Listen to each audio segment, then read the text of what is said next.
Welcome to the Recovery Room. I'm Jackie Baxter, and I'm really excited to bring you this new evolution of what started life as the Long COVID podcast. Whatever health challenge you're facing, you're not alone here. Each week, we will explore the stories, the science, and the strategies that help in recovery, one small step at a time. A quick note before we begin. Nothing in this podcast or related material is medical advice. Please consult a trusted healthcare professional before making medical, health-related, or other decisions. I really hope you enjoy this episode, so let's settle in and begin. Welcome to the Recovery Room. I'm Jackie Baxter, and today's episode is a very special one. It marks 5 years since I started the Long COVID podcast back in summer of 2021. And it marks the beginning of this new chapter, this new room that we're stepping into together. If you've been here since the early days, thank you for walking this long road alongside me. If you've joined more recently, you're joining at exactly the right moment. Today, I want to share why the podcast is evolving, what's staying the same, what I hope that this new space will offer you. And I want to leave you with something practical and grounding, something you can take into your own recovery journey right now. When I started the Long COVID podcast in 2021, I had no idea what it would become. I was still in the middle of my own recovery. In fact, I would maybe even say that I wasn't in the middle of it. I was still quite early in my own recovery, really. I was scared, exhausted. I didn't know what to do. And I was trying to make sense of a body in a situation that no longer behaved the way it used to. I started this podcast out of desperation, really. It began as a way to connect, to understand, to learn, and to offer companionship in a time when so many of us felt isolated, hopeless, and unheard. Over the years, it grew into a community. Thousands of people listening across the world, sharing, learning, finding little bits of hope in each other's stories. It became a place where science and lived experience could sit side by side, a place where fear could start to soften, a place where improvements and recovery felt a little more possible. And now, 5 years on, the conversations have widened because recovery itself is wider. My own recovery changed me.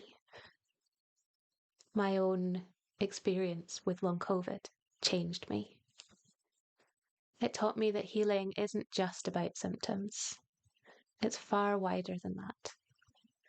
It's about breath, safety, alignment, finding joyfulness, the quiet work of rebuilding trust in your body. It's about learning to listen and truly connect with your body. It's about what's important in life and finding balance. It's about meeting our needs, something that we may have never really understood before, and maybe you're still struggling to understand now. It taught me that long COVID doesn't exist in isolation. It overlaps with many other conditions: ME/CFS, dysautonomia, POTS, trauma, burnout, nervous system overwhelm, and the deep emotional landscape that comes with a long-term health challenge. It taught me the power of meaningful connection and vulnerability, authenticity, the importance of meeting ourselves where we are and giving ourselves space to feel what we feel. And it taught me that people need a space that honours all of that, not just one diagnosis. Because a diagnosis is only really useful if it leads to useful information, help, treatments, and a way forward. None of these were forthcoming in my own recovery journey. I had to go looking for them myself. So the recovery room is simply the next natural step, a wider and gentler room, a space where we can explore the whole picture of healing. Breath, pacing, nervous system regulation, emotional coherence, trying to find joyfulness, alignment, asking for help, advocating for our needs, and seeking out people when we need them, whether it's medical professionals or someone to help clean your house. And the slow return of possibility. This is a space for honesty. It might be a space that can feel confronting at times. It's a space that could make you think about things you've never considered before. It's a space where you don't have to do anything right now other than show up. The heart of the podcast hasn't changed. It's just grown. It's grown as I have. This isn't intended to be a big, sudden, and destabilising shift. This new title, and the colour scheme, graphics, and other stuff that goes with it, reflects an evolution that has already happened. In truth, very little will change going forward. And personally, I already feel much more comfortable in this space. And I hope that that will be reflected in the conversations in the coming episodes. So going forward, you'll still hear from clinicians, researchers, practitioners, recovery stories, people on their own recovery journeys. A whole diverse range of conversations. You'll still get evidence-informed conversations, nervous system insights, practical tools, ideas, things to consider. You'll continue to hear more about breathwork, emotional regulation, alignment and identity, searching for joyfulness, the nervous system as a foundation for healing, the quiet psychological shifts that can make recovery feel more possible, and the bridge between a traditional medical model and something that feels maybe very different, and how recovery can bring things together rather than create division. As a recent guest said, recovery doesn't have to be either or. I'll continue to try to ask the questions that you want answers to. I won't shy away from difficult conversations, even if the recovering people pleaser in me might want to, but in a way that feels safe. I'll continue with honest conversations, sharing of stories, and allowing myself to be vulnerable. I'll keep reaching out to guests that we can all learn from. And I'll keep being gently curious and open-minded in a way that I know you value as listeners. This is still your space. It still matters. It's just a little bigger and more inclusive. In practical terms, you'll notice things change a little this week as things like social media tags and the name of the podcast change. If you're already following me on social media, on your podcast apps, you won't need to do anything. These changes will happen automatically. If you don't already follow me, check out the links in the show notes below to do so you won't miss upcoming episodes and announcements. My new website, www.jackiesrecoveryroom.com, is now live. If you already subscribe to my newsletter, that will transfer automatically. If you don't, you can head to the new website to do so.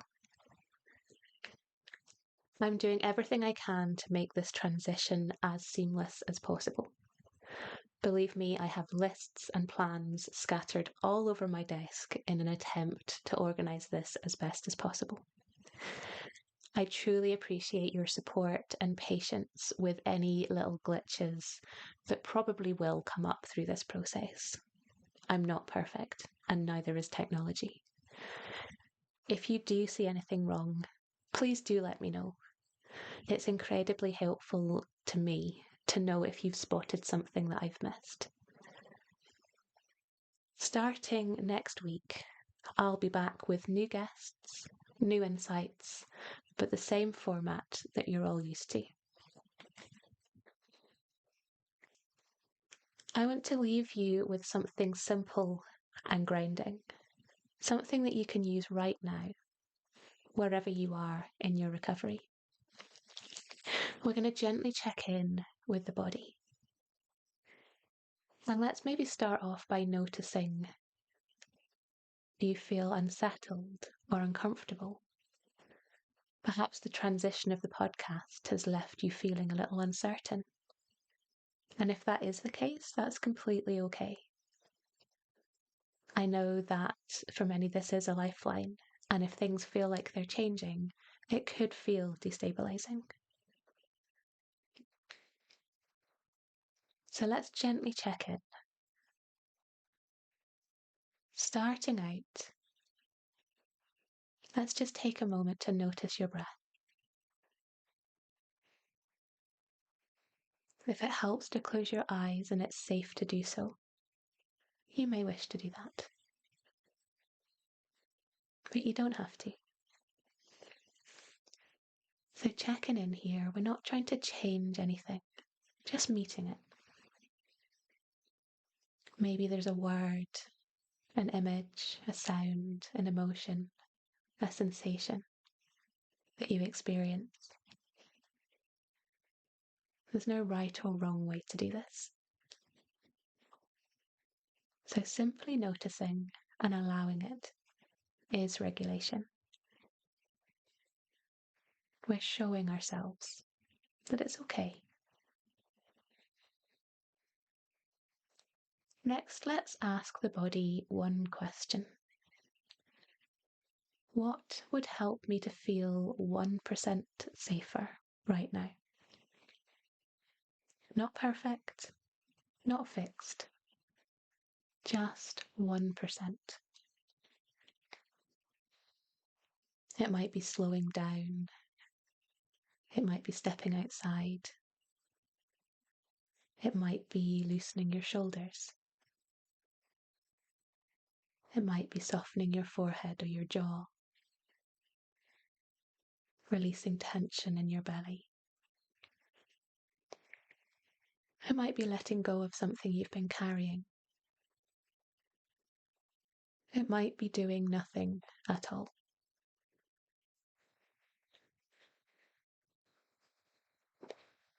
And let that be enough. Small shifts are the foundation of recovery. Safety is built in tiny, repeatable moments. We don't need to solve every problem right now.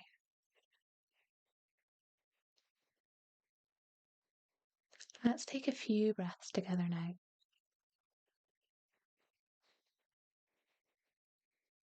Maybe things have changed, slowed, softened. Or maybe not, and that's okay. And then take your time coming back into your space. There's no rush. And remember that this short practice, just a couple of minutes, is something that you could build into your day to create moments of pause, to create those little moments of safety. It doesn't need to be big or clever or impressive. Small, consistent, gentle is usually far more effective. So thank you for being here. Whether you have listened to all 221 episodes, or whether this is your very first, thank you for trusting me with your time, your energy, and your story. 5 years is a long time. Recovery can be a long journey. It can be difficult. It can be painful. And I'm honoured to walk this next part with you. So take a breath, settle in, and welcome to the recovery room. I'll see you next time. Thank you so much for joining me today in the recovery room. If today's conversation supported you, sharing it with someone else who needs it will make a real difference. If you're able and would like to support the show, you can buy me a coffee via the link in the show notes. It helps to keep these conversations going. Until next time, be kind to your body, honour your peace, and remember, healing often happens in the quiet moments. I'll see you soon.